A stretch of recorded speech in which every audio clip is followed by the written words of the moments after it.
अभी देख लेते हैं ये कोट पिंक आगे कलर का, ये देखते हैं। हाँ जी, वाह यार, नेकलेस तो जो भी डालो एक से बढ़कर एक है, सारे ही अच्छे हैं।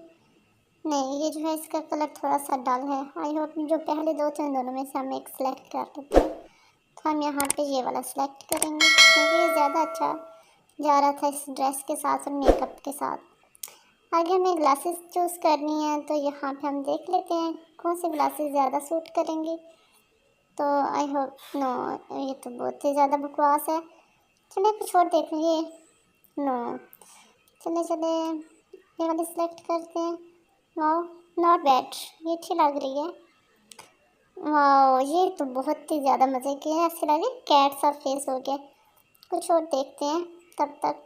नो, कहते हैं ना पहली चीज़ पे राज़ी रहें। तो आई होप ये वाली ज़्यादा अच्छी थी, हम ये वाली सेलेक्ट करते हैं। ऐसे जब इतना रेडी कर लिया तो क्यों ना एक पिक बना